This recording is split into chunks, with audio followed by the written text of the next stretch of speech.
a scarecrow, but he can lay it in there, and that is what counts. And here, as Tony Atlas goes after him with his weapon, the headbutt, he is Gary Hart trying to distract him.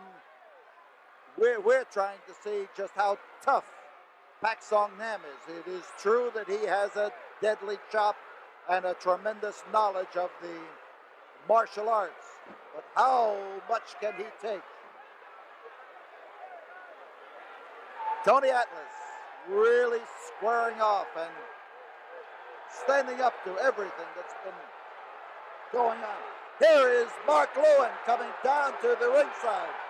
Mark Lewin, the nemesis of Gary Hart, and he is going over to listen to the uproar. What a tremendous and riotous noise here as Lewin now paces around the floor after Gary Hart, trying to make sure that Hart does not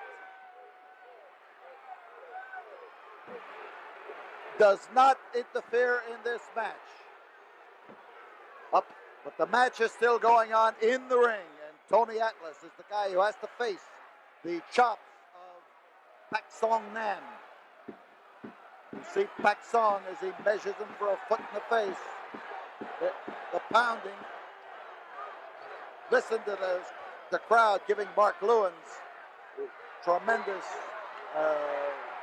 barking call. But Tony had it later on in the night, but we've got all kinds of things busted loose here, and the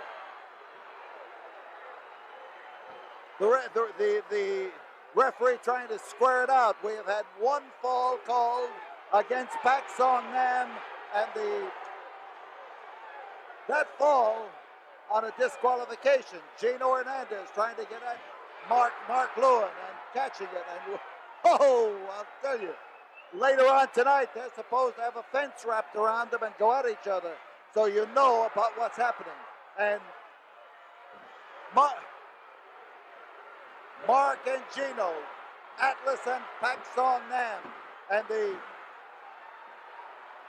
and Hart mixing into it too. The place here is in an uproar. People standing and screaming. I guess I'm screaming too. But the 2-minute rest period, if you want to call it that, has not been let up. We've got Lewin being thrown through the ropes and off onto the Coliseum floor, and we've got Gino and Lewin in a battle on the far side. You can see him close in there as Gino backs away from an advancing Mark Lewin, and Tony Atlas sits up on the rope. But we have whatever is happening, we know that the bell has sounded for the second fall, and we have Pak Song Nam trying to chop down Tony Atlas, and Hart giving the signals with the answer. And Branko Lubitsch just caught a wild wallop from Pak Song Nam. It's hard to say whether it was deliberate or not. And now Pak Song starts to chop away. Here comes referee Nick Kozak as he moves in there, and they are ganging up on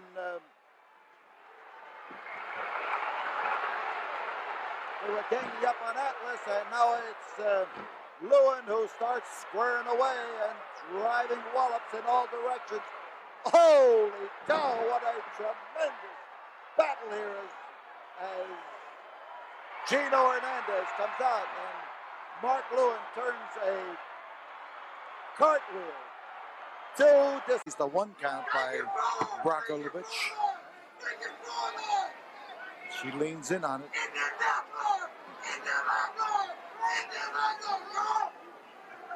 Winona leans in on it. She leans in there tight and snaps the leg up. This is a good hold.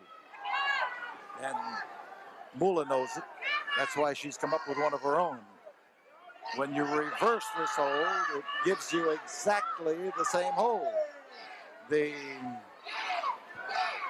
position of the legs is such that you get exactly the same leverage when you're able to complete it all the way. Moolah wants to complete it even further. She wants to go ahead and pin the Indian girl by reaching in for a little extra balance.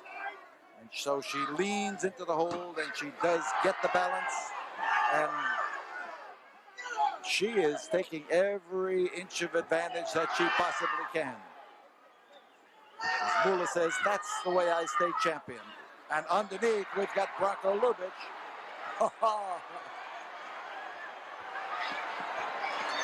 Well,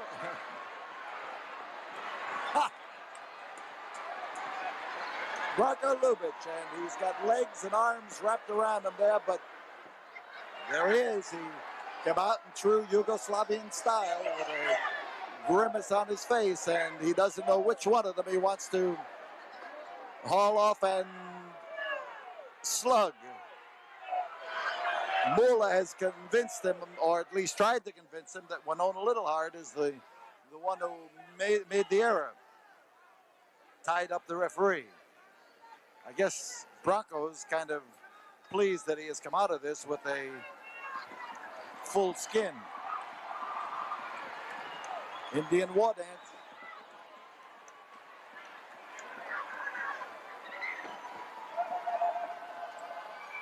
She comes into a headstand head scissor. At least she was able to throw her, and she goes in again. Catches it nicely.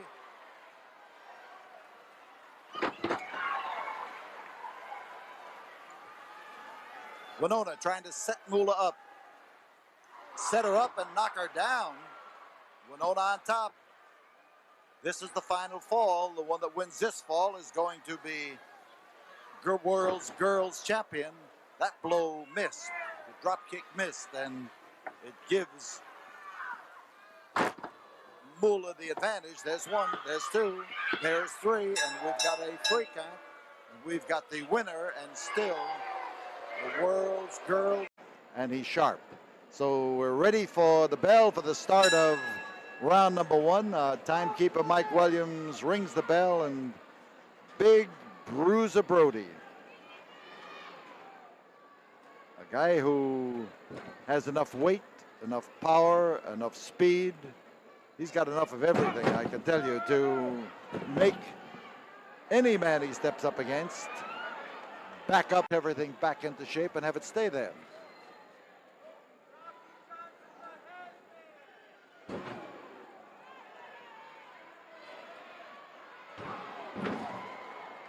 And Rocky now looks over at Cleveland Williams, gets a nod, and Cleve sits there and gives him a big smile for what he just accomplished.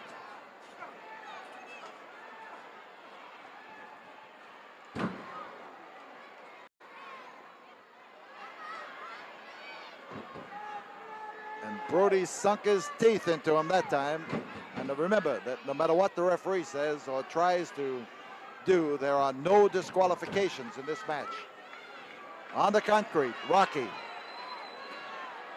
Make that Bruiser too, because as Bruiser maneuvers down, he just wants to get Rocky where he can deliver a little more punishment, where Rocky can't rest, and then get him back up into that ring where he can do something about it. And the crowd hollering for Rocky to hit him. Rocky's having his problem. That's into the ring post, and that ring, they come in. The referee's hold, of course, favors Bruiser Brody. Brody is, Rocky tried that time to break his fall going down there and didn't quite make it. But here's the Bruiser with one of his favorite weapons. And remember, this is a no disqualification match. When you start kicking away at a man on the concrete, the concrete is your ally because it delivers a blow from the other side.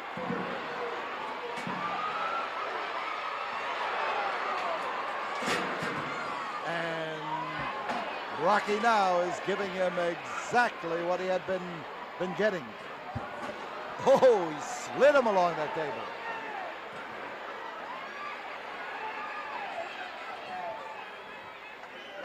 So Rocky Johnson, in idea in mind of smashing Rocky Johnson into it. And here he is trying to uncover the iron part of the buckle. He has ripped the thing apart and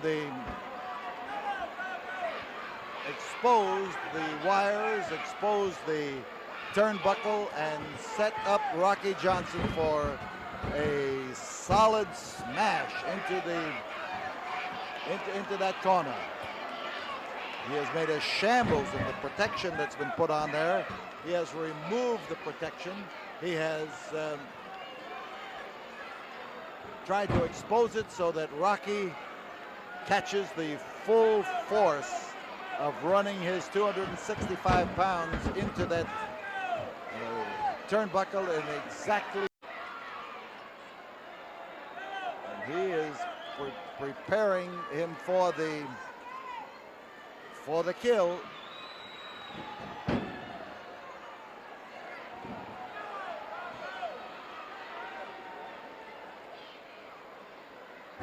You'll notice that he clears more of it every time, and he has now done enough smashing into that turnbuckle that this crowd has gotten quiet in their hope that Rocky is going to. Well, Rocky's going. Oh man, he smashed into that face first. He did it! Holy cow! A sensational move by Rocky Johnson. A sensational move. He has won the Brass Knucks title. He has won the Brass Knucks title by smashing Bruiser Brody into his own trap. And the belt goes to him, and Bruiser heads. He never should have ever been there. Well, I won it back some 3 years later, and I still got it today, 4 years beyond that date. I am the absolute best in the world. And to any critic that I've got, whether it be outside the ring or inside, there's one way to settle it. Let's get off your backside, put on a pair of these, and walk in that squared circle, and you can find out just how good Harley Race is. Well, being world's champion, it requires a lot of traveling, and why don't you tell us a few of the places that you defend this belt all across the globe? Just within the last 12-month period, I have made 3 different trips to Japan, 2 to New Zealand, 3 to Australia, into Hanover, West Germany, and all over the United States 100 times over, Canada and into Mexico. I have been everywhere that they hold professional wrestling that's recognized in the NWA. For Harley Race, he's still one of the toughest world champions, and like he's mentioned before, he has lost the belt here in Houston, but he's also regained the belt, and it always seems to be that Harley Race is toughest during a world title match. That's when it all boils down to your absolute livelihood. It comes down to where you do what you do better than anyone else on the face of the earth, or they laugh at you, they take it away from you, and they put you down in the record books and they say Harley Race was. Well, Harley Race still is, and I fully intend on keeping him right there as long as I personally want to see myself where I'm at today. And again, let me reiterate, Pete, it says right on top of this gold buckle. Read that for those fans, would you please? It says World's Heavyweight Champion. Point out it's the National Wrestling Alliance, the biggest and largest wrestling alliance in the world. And it belongs to Harley Race. And let me tell you this, it's going to take one dynamite of an individual to defeat Harley Race, because Harley Race has proven himself time and time again. I am the absolute best that's ever stepped in that squared circle. And if you don't believe me, ask a few of the people that's been in there with me.